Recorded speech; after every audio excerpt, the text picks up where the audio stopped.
If you're a business owner thinking about starting a YouTube channel or podcast, figuring out the correct format of content can be the difference between the right type of growth and another marketing tool that just takes up time. Maybe you've already started, or maybe you've had a really good season, years of your podcast doing well, but it seems to have plateaued, or worse, is shrinking in effectiveness. Either way, there's a shift happening in content right now that most business owners don't know about. And if you don't understand it, you'll spend a lot of time and money building something that doesn't move the needle for your business. So before you record another episode, or before you record your first one, you need to understand the difference between two types of content: conversational and informational. They are not the same thing. They don't produce the same kind of results, and choosing between them and knowing how to combine them is one of the most important strategic decisions you will make. Conversational content is what podcasting was built on, and honestly, it makes sense why. Before podcasting, technology was a barrier. You needed a production company, a studio, and suddenly, a decent microphone and a laptop was all you needed to start talking and publishing. The barrier dropped to almost nothing. So, what did people make? Conversations. Because conversations are the easiest thing to produce. You bring a guest on, you talk, you hit record. You don't need a script. You don't need heavy pre-production. You just need two people and a topic. And it worked. Conversational content dominated for a decade. It still works. But here's where most people stop thinking about it. Conversational content shifted from audio into video. It kept the same format, long form, anywhere from 30 to 60 minutes, relatively low production, and people started to chop it into short form clips for social. That became the strategy. One long conversation, lots of little pieces. But then something else started happening at the same time. As video became more accessible, not just for production companies, but for business owners with a good setup, a new type of content started emerging: informational content. And this is where the shift is. Informational content lives in a shorter time frame. 20 minutes or less. I'd suggest targeting 15. It's tighter, more produced, heavier pre-production, and it's built on delivering a specific high-value idea in a compressed amount of time. Think less interview, more presentation. Less conversation, more clarity. It cuts more, moves faster, and demands more from the creator up front. These two types of content do fundamentally different things for your business, and understanding what each one actually produces is how you make the right call. Conversational content builds community. It builds relationships. When someone listens to or watches a conversation, they're not just consuming information. They're forming a bond with people in that conversation. They feel like they know you, and that's powerful. It's also one of the best networking tools available to a business owner. When you bring guests onto your show, you're creating a reason to have a high-quality conversation with someone you want to know.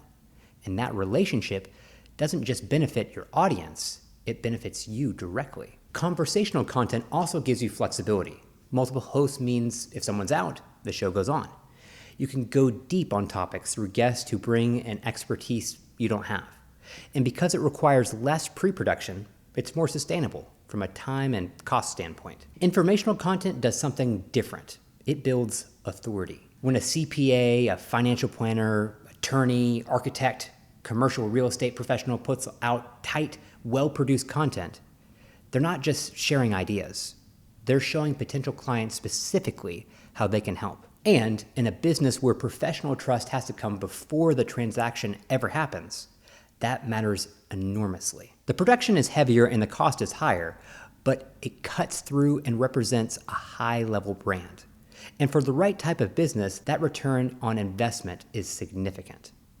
Here's a real example. I have a client whose content is about 90% conversational. That's their brand. They need community. But they use informational content for about 10% of what they put out.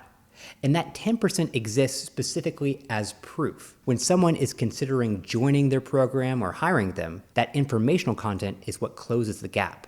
It says, this person knows what they're talking about. I have another client who runs about 70% conversational. But that 30% informational isn't just marketing, it's part of the product. The conversational content is free, open to anyone. The informational content is paywalled and pairs directly with their service. So the content strategy isn't just building an audience, It's building a revenue stream. That's a different level of thinking about what your content can do for your business. So, how do you decide your ratio? Here's part of the framework I walk every client through. First question, who are you serving? Do they come to you because of relational trust or professional trust? How much of one versus the other? If you're trying to build a loyal audience around a brand, a movement, a lifestyle, conversational might be the right primary strategy. If you're trying to generate leads from people who need to believe you're the expert before they'll engage, informational is where you should put your energy. Second question, what can you actually sustain?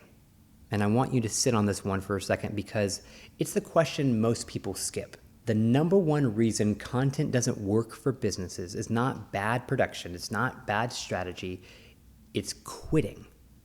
The median YouTube video has 35 views. 90% of all YouTube channels never reach more than 1,000 subscribers. More than half of every channel ever created has gone completely dark. People start and then they stop.